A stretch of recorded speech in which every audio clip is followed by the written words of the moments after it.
Today we are looking at the last book of the Bible, the book of Revelation.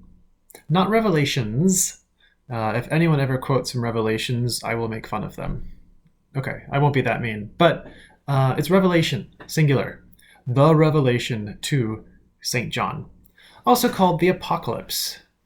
So let's start with that, with just the name of this book.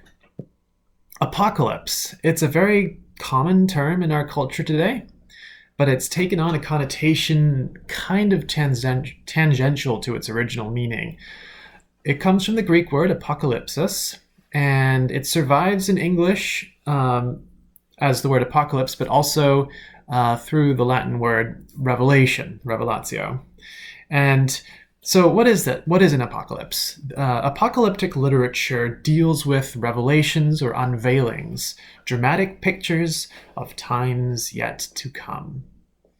In the Bible, an apocalypse specifically is a text or passage that looks ahead to a special act of divine self-revelation when God makes himself known in a dramatic new way, and usually very publicly. All that pop culture stuff about the end of the world and catastrophic destruction sometimes accompanies biblical apocalyptic literature, but not always. So when the Bible reader speaks of the apocalypse, God's self-revelation should be the forefront. Global devastation, only insofar as the text includes it.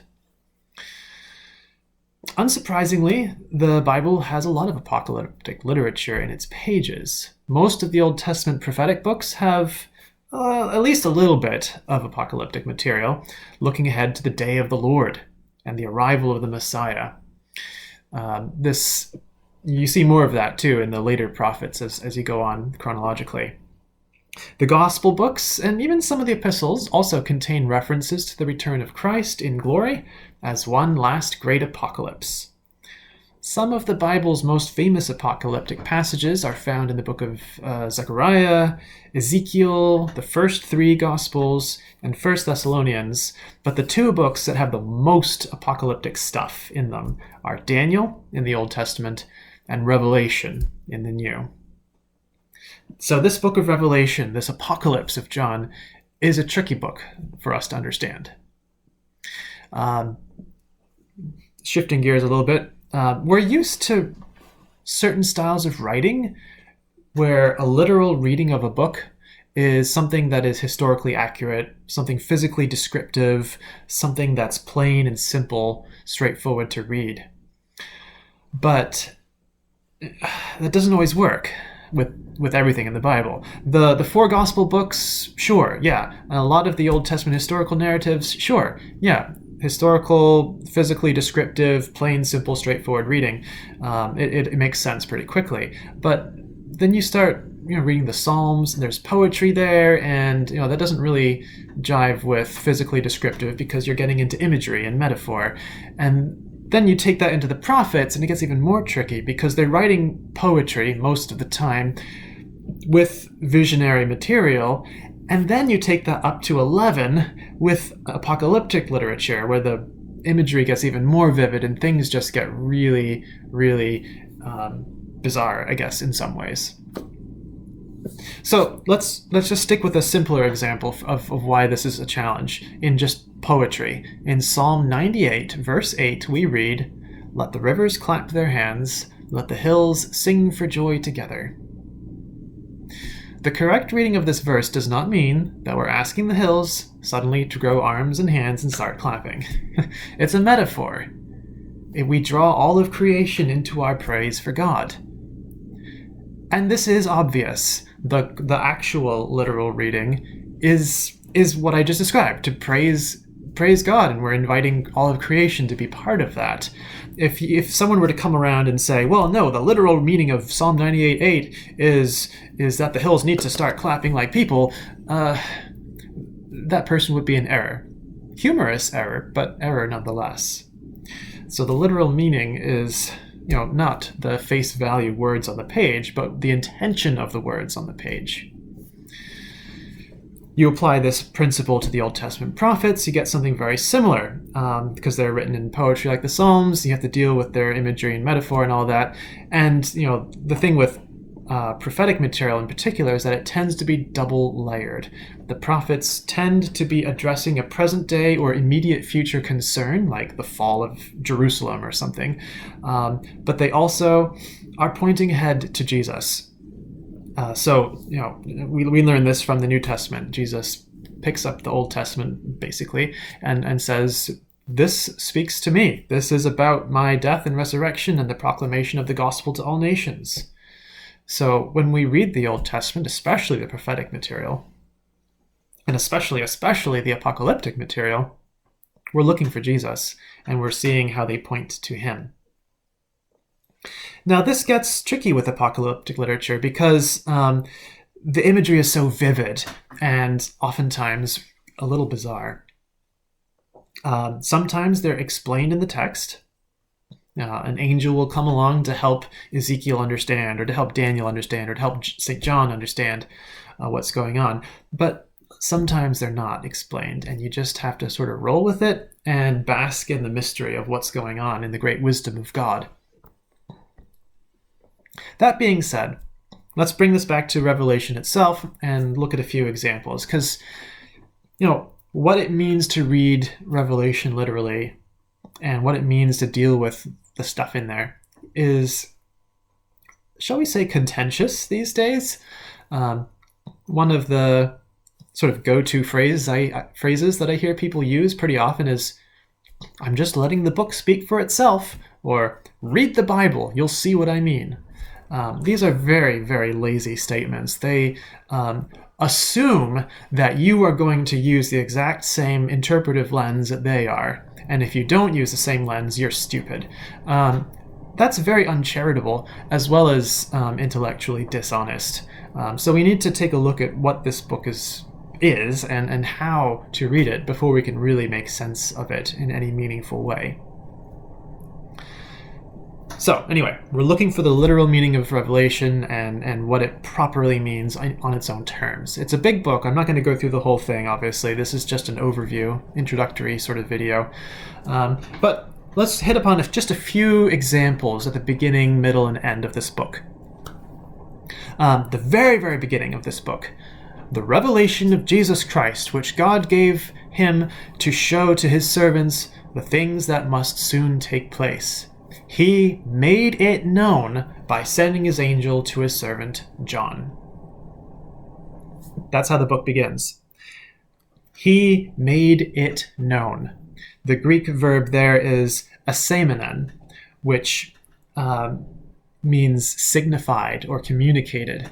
So God signified the things that must soon take place to John through this angel. This is an important word. It's a little lost in a number of modern English translations to say that God made it known, because he explained it, he signified it, he communicated it. He gave John a vision, and visions are not straightforward histories of the future. Revelation is not a 2,000-year-old sci-fi book about us, basically. And that's how a lot of people seem to treat it these days. That's not what it is. It is a book of signs, of figures, of symbols, imagery, metaphor. You can see this just spelling out throughout the book. In chapter 1 and 2, we have these very beautiful pictures. I guess mainly chapter 1 I'm thinking of. We got the 7 stars, the 7 lampstands, and all this stuff. And it explicitly says the 7 stars are these angels looking after the churches, and the 7 lampstands are the 7 churches. And maybe the stars, the sevenfold Spirit of God as well is in there. You just, look it up. It literally just says, I saw this, and this represented this. So, signs, symbols, metaphor, imagery, those are explained for us. Another one, in the more in the middle of the book, is the lamb that was slain. Now, if you try and take that in a physically descriptive sense, oh, great, a dead sheep on a throne. Ew. No, like literally try and picture that. maybe you haven't seen a dead sheep before, but yuck. It's not a pretty sight. But we're Christians. We know what the lamb that was slain means. That's Jesus. He is the king who died for us and rose again. So it's not quite so disgusting as a dead lamb on a chair. The lamb that was slain. It's never explicitly explained that it's Jesus, but the Christian reader who's familiar with the gospel knows that that is Jesus. So again, it's a symbol, a metaphor, and we know very easily what that means. Not everything is that straightforward in this book, but that's just another example along the way that this is not a physical picture of the future. And then at the end of the book, one last example, because it's one of the other especially important ones, we get in chapters 21 and 22 this New Jerusalem, this city, this honking big cube, over 1,000 miles in all three dimensions, just sort of coming down to land on the earth. I've come across people that do believe this is a literally physical descriptive picture of the future. And it's that, with all due respect, that's a little ridiculous. 1,000 miles is huge. I mean, that's like big enough to mess up Earth's orbit. You won't even be able to breathe the thin air in most of this city when you're too high above the ground. But most importantly, what the book of Revelation itself says about the city precludes any hope of making this a physically descriptive picture of the future. This new city descends. It is dressed as a bride.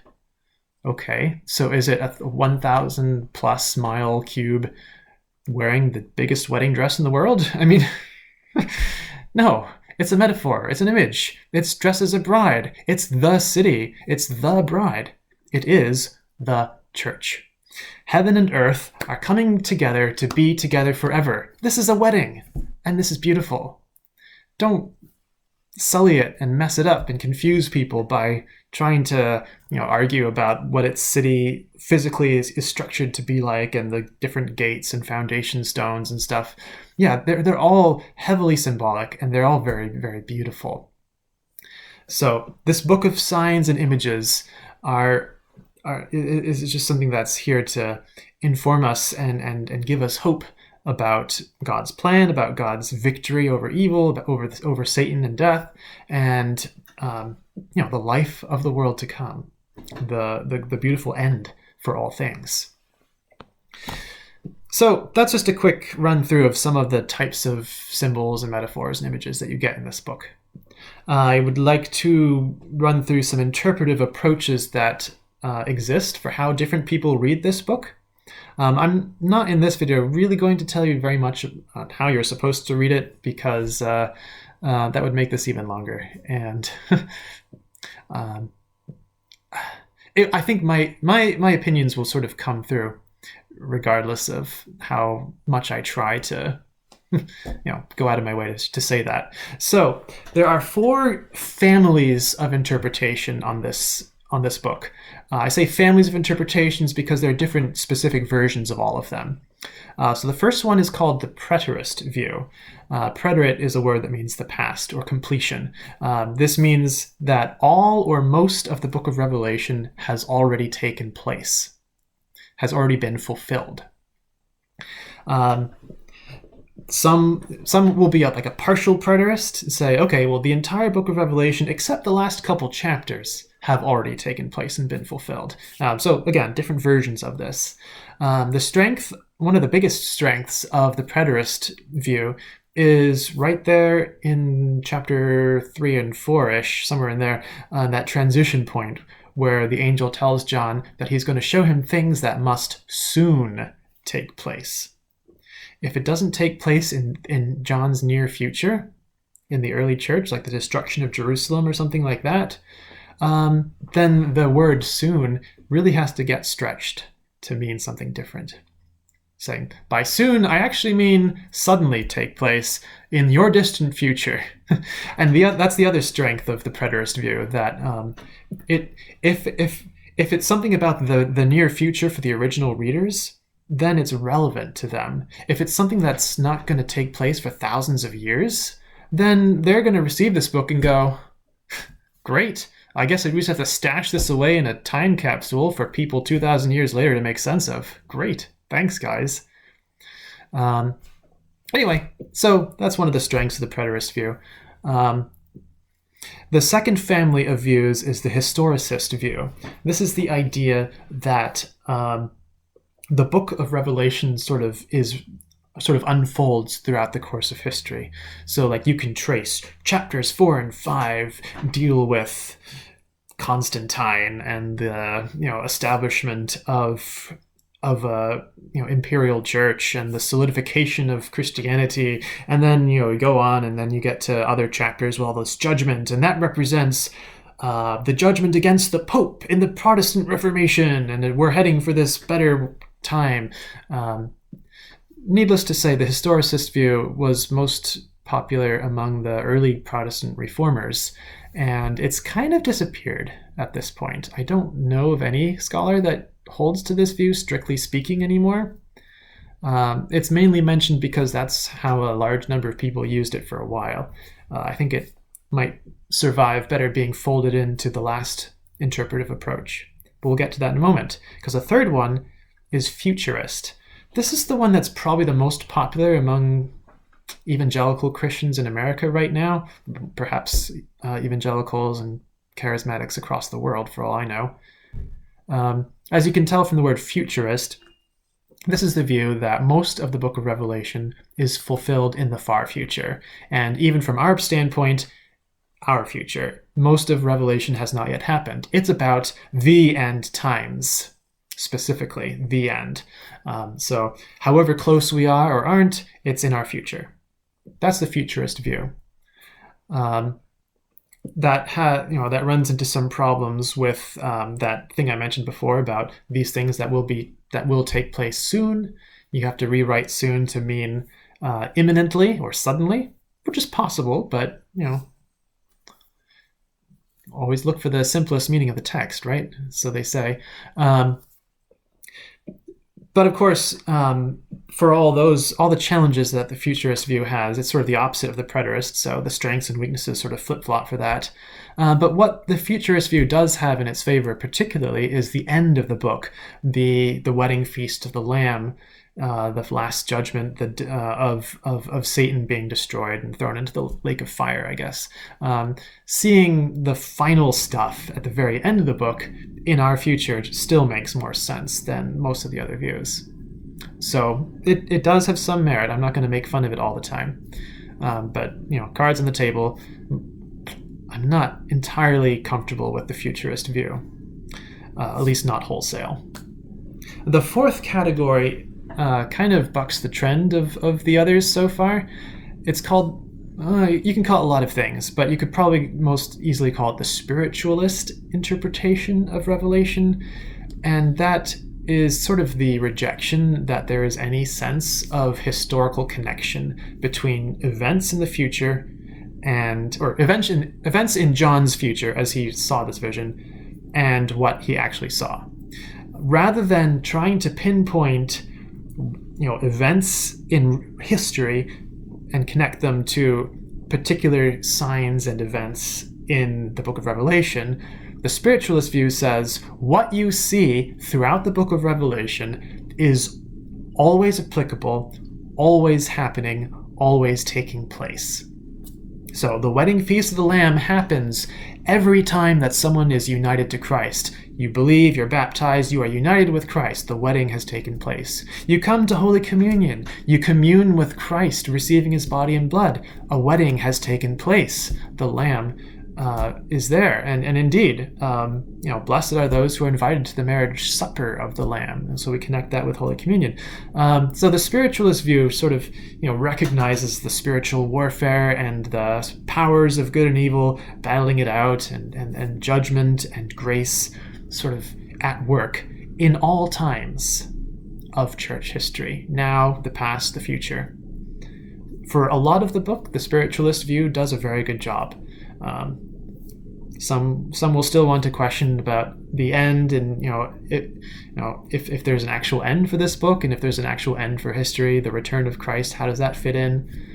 So each of these four interpretive approaches have their strengths and weaknesses. I'm not going to completely bash one of them and say it's completely impossible, but they definitely have particular strengths and weaknesses amongst them. So taking next step, so this is sort of the penultimate subject before we wrap this up. The elephant in the room when it comes to dealing with the book of Revelation is the millennium. This is in chapter 20 of Revelation. Sorry for the glum look, because this is like the number one divisive issue in how people understand this book, and sometimes it's depressing and sometimes it's just dumb. But what can you say? We're people. We like to disagree. So there's a millennium, a 1,000-year period in chapter 20, and what goes on there is that Jesus dethrones Satan and locks him up. He is imprisoned for 1,000 years, then he is released, where he gathers an army, he sort of wreaks havoc on the people of God, but is defeated, and then thrown into the lake of fire for all eternity. So, what is that 1,000-year period of time? And when does it happen?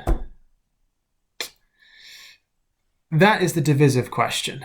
Or those two questions together are what really divides interpretations of the book of Revelation. Because what you do with that that one incident towards the end of the book has a huge impact on how you understand, chapters 21 and 22 after it, but it also affects what you're thinking about everything that leads up to it as well. And this is also another layer of complication, because the four lines I just talked about, the preterist, the historicist, the futurist, and the spiritualist, don't neatly line up with how people deal with the millennium. So, let's break this down. There are people who say that the millennium is a 1,000-year period of real time, and there are people that say the millennium is a 1,000-year period, or is not a 1,000-year period of real time. It's just an indefinitely long time. Not indefinite in that it never ends, but it's just a generically long time. So, for those who believe that the millennium is a distinct 1,000-year period of time, we've got one big question for them. Does Jesus come back before the millennium or after the millennium? Yeah, that's an interesting question. Does Jesus come back before the millennium to imprison Satan, and then he reigns for 1,000 years? Or is Satan imprisoned in some other way, and this 1,000-year reign happens, and then Christ returns? Those are the two main interpretations of the millennium being a real period of time. So on one side, you got the pre-millennialists, that Jesus comes back before the millennium. This tends to have the idea that the world is just going to continue the way it is, and reeked in sin and doing badly, until Jesus breaks in, comes back in power and glory, binds the devil, and initiates a 1,000-year reign before instituting the final judgment after that. And there are different versions of this premillennialist view. There is a more what's called historic premillennialism, which you can find in the writings of a couple of the early church fathers, and there is also what is called dispensational premillennialism, which is probably the more popular one right now, and that is reeked full of problems for other reasons that I can't get into right now. Because that just introduces so many other things like a rapture and all this, you can see the big charts of how they've planned out the end of history, and it just gets really complicated. But at its simplest, premillennialism is the idea that Jesus arrives before the millennium. He arrives to inaugurate it. The other view, post-millennialism, that Jesus comes after the millennium, after the 1,000-year reign. Basically, that picture of the future is a bit brighter, that the church grows and advances and basically creates a sort of peace on earth for 1,000 years, the apex of which sees the return of Christ. So rather than things just sort of blah, and then Jesus comes and rescues and takes over, post-millennialism says that no, Jesus's people, the church, improve the world until it's worthy of Christ's return. Okay, maybe I'm putting too much words in their mouth, too many words, but that things improve, and then the return of Christ is sort of the capstone on top of all of that. So a very different line of interpretation, very different view of the world. Post-millennialism is not very popular right now. It was very popular in the 19th century. To some extent, the horrors of the Great War, and then confirmed with the Second World War, kind of shot down, if I can dare make that analogy, the post-millennialist view, because before the Great War, people had a very positive, in the West, we had a very positive view of ourselves, our civilization, and of our religion. And then the lost generation realized, nope, we're still terrible. So premillennialism it is. The world's just going to keep going to hell in a handbasket until Jesus comes and fixes everything. But post-millennialism is still a view that's around. There are like 2 scholars on the planet that believe it. As one, I had a seminary professor who is a post-millennialist, and I think it was his joke that there are only 2 scholars that hold to this view. So that's fun. Anyway, what about the fact of the idea that some people don't believe that this 1,000-year period was meant to be taken as an actual historical description?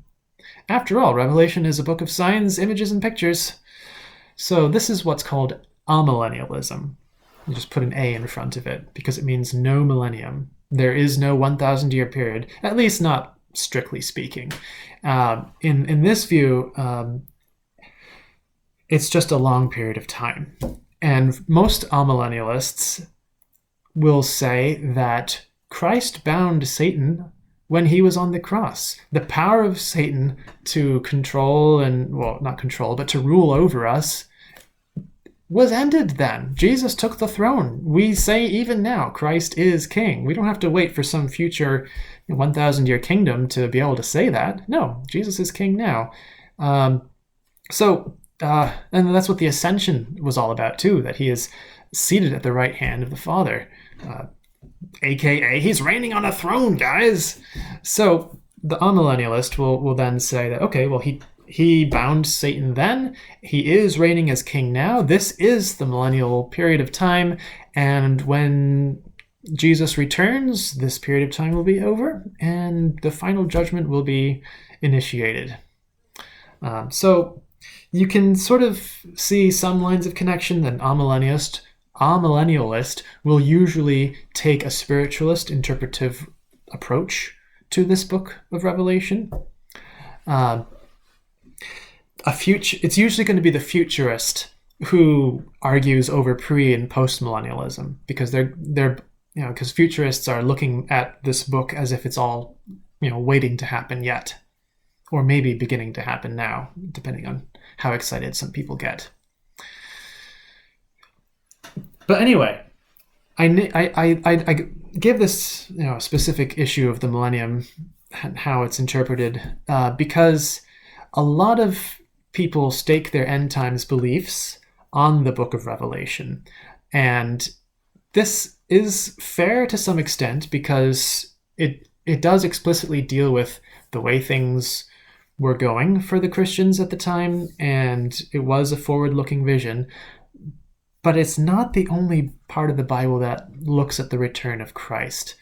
And the depth that some people go to overanalyze every little thing and line it up into this very, very complicated chart of how the future is going to play out.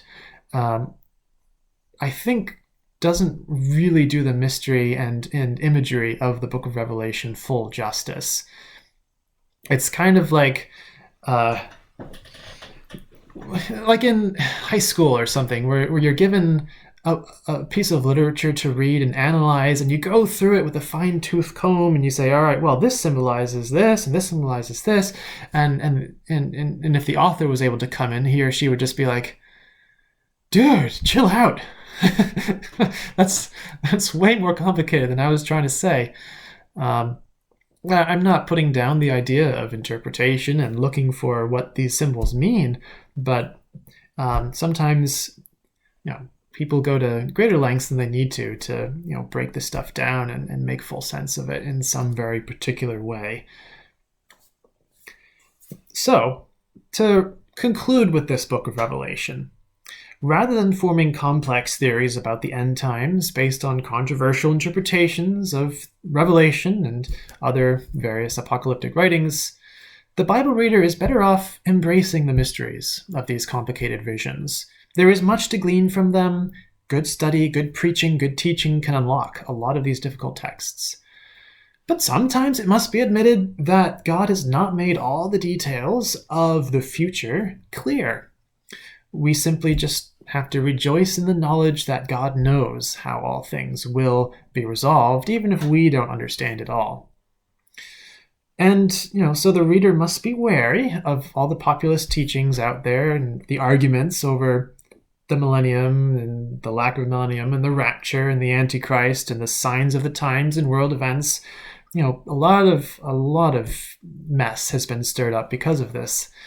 And, these theories verge on the conspiratorial sometimes, and a number of cults and denominations and false teaching groups have arisen because of this type of thing. So we have to, be attentive to what's going on with how we read this book and how other people are trying to deal with it. Don't let fads color your interpretation of the Bible, in other words. If what you see in the book of Revelation does not make sense to someone who lived 1,000 years before you, you're probably wrong. Because the Bible is what it is. It means what it means. And if it can only be understood in light of, 21st century world events, then that's a serious slap in the face to everyone before us. So let's, return to what the book of Revelation is. It's a vision that John received with the help of an angel to show him about where Jesus is going with this whole church thing, with this whole body of Christ, with this gospel. We see struggle, we see suffering, we see martyrdom, we see warfare, we see judgment, we see hope, and it ends with a wedding and a feast. I mean, not to be overly simplistic, but that's all you need to know, kinda. I mean, it's a long road and it's a hard road, this Christian life, this history, this world, but it has a happy ending. Follow the Lamb who was slain. Worship Him. Love the Lord your God with all your heart. Love the Lord Jesus, and that victory will be yours. That's really all you need to say about the book. If you have a complicated chart to go with it, okay, we'll have fun with that, but don't lose sight of the simple truth that the victory is the Lord's. Thanks be to God.